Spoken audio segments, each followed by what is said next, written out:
लेकिन मेरा एक सवाल है, और ये जेन्युइन सवाल है, आप मेरी आवाज से पहचान सकते हैं सवाल कितना जेन्युइन है। वो ये है कि एक फिल्म अगर कश्मीर जेनोसाइड पे बनती है तो उसको रोकने की इतनी सारी क्या कोशिश, क्यों नहीं उसको मेन स्ट्रीम मीडिया का सपोर्ट मिलता है उसी तरह से? क्यों नहीं उसके बारे में चर्चा करने का मौका मिलता है? और उसके बारे में अगर हम कुछ बोलते हैं तो लोग, आपको मैं एक एग्जांपल बताता हूं। कुछ दिन पहले मैं दिल्ली में था, 10-12 दिन पहले, वहां पे किसी जर्नलिस्ट से मुलाकात हुई और उन्होंने बोला कि अच्छा कश्मीर फाइल्स बना रहे हो, पढ़ते हैं उसके बारे में। उन्होंने खोला एनडीटीवी का पेज। एनडीटीवी के पेज में 6 महीने पहले वो पेज बनाया गया था। हिंदुस्तान में मेरे अलावा और चंद टेक्नीशियंस और एक्टर के अलावा किसी ने ये फिल्म नहीं देखी है, और उसमें लिखा हुआ था Kashmir files is a propaganda film. इसलिए खुल के बोल रहा हूं, ये पब्लिक डोमेन में है। उसके ऊपर ऑप इंडिया ने एक एक्सपोजे किया, और जब उन्होंने एक्सपोजे किया तो एनडीटीवी ने चोरी से, चुपके से, बिना अपॉलॉजी मांगे हुए उस वर्ड को डिलीट कर दिया और सिर्फ लिख दिया कि इट्स अ फिल्म बाय विवेक रंजन अग्निहोत्री। तो अगर वो पहले सच लिख रहे थे तो अभी हटाया क्यों?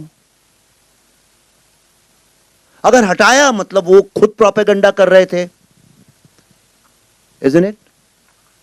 फिल्म इंडस्ट्री के भी जो टॉप एंटरटेनमेंट, जो अपने को एंटरटेनमेंट लीडर्स मानते हैं, जब इस फिल्म का ट्रेलर आया और दुनिया का हर आदमी इस ट्रेलर के बारे में बात करने लगा, पाकिस्तानी लोग रोने लगे जब ट्रेलर देख देख के, तो उन लोगों को मजबूरी में, क्योंकि कश्मीर फाइल्स का नाम लिखो तो एसईओ मतलब आपको ज्यादा वेबसाइट में फुट ट्रैफिक मिलता है, तो इसलिए उन्होंने कश्मीर फाइल्स का यूज तो किया नाम कि The Kashmir Files trailer is out, but please read how we had reviewed his last film The Tashkent Files, और उसमें लिखा था Tashkent Files was a second great film of a third rate politics.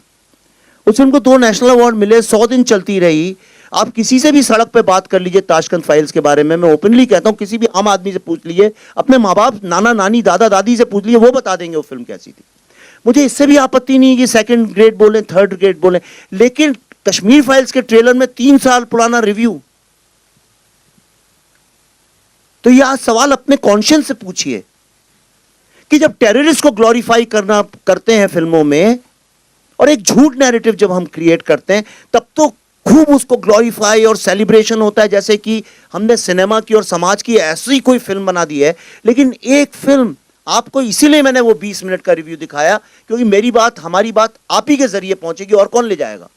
सिर्फ इसलिए दिखाया, आप देखिए उसके पीछे हमने क्या सच है, क्या मेहनत है, क्या ऑथेंटिसिटी है इस फिल्म की।